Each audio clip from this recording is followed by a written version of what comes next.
সমস্যাহীন পৃথিবী কিন্তু হয় না।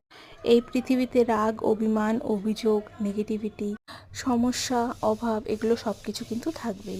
এই পৃথিবীর যত বয়স বেড়েছে এই সব কিছুরও কিন্তু বয়সটা ধীরে ধীরে বাড়ছে, আর এটা কমতে থাকবে না, ধীরে ধীরে বাড়তেই থাকবে।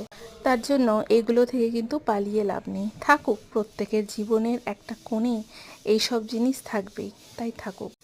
মন খারাপ হলে ভয় পেও না, মনের জানলাটা খুলে রেখো, যেন সেই জানলা দিয়ে প্রচুর আলো তোমার এই মনে প্রবেশ করতে পারে। আজকে তৈরি করছি সেই গরমের একঘেয়েমি রান্না, পটল দিয়ে চিংড়ি মাছের পাতলা করে একটা ঝোল।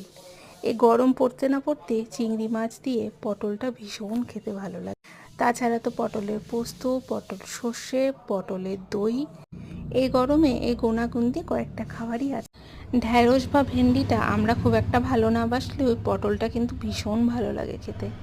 তাই চিংড়ি মাছ বাড়িতে আসলেই পটল চিংড়ি করব, এটা কিন্তু একদম অবধারিত। চিংড়ি মাছগুলোকে ভেজে তুলে রেখে দিয়ে পটলটাকেও ভেজে নিয়ে গোটা গরম মশলা ফোড়ন দিয়ে আলুটাকে ভেজে নিলাম।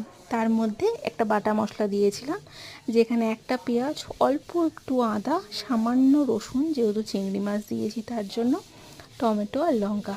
এবার গুঁড়ো মশলার মধ্যে দিয়েছি ধনে গুঁড়ো বেশি করে, সামান্য একটু জিরে গুঁড়ো, লঙ্কা গুঁড়ো, পরিমাণ মতো নুন, আর দিয়েছি হলুদ গুঁড়ো। সমস্ত কিছু দিয়ে বেশ ভালো মতন কষিয়ে নিয়ে যখন তেলটা ছেড়ে দিয়েছে তখন গরম জল দিয়ে ফুটতে দিলাম। তার সাথে সেই যে চিংড়ি মাছ পটলটা ভেজে রেখেছিলাম সেটাও দিলাম। বাড়িতে বেশ অনেকখানি করলা ছিল, তাই ভাবলাম বেশ অনেক দিন পর আজকে করলা দিয়ে ডাল বানাই।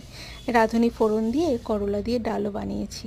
তার জন্য পটল চিংড়িটা বেশ মাখা মাখা করব, যেন ডালের সাথে এটা দিয়ে খেতে পারি। চিংড়ি মাছ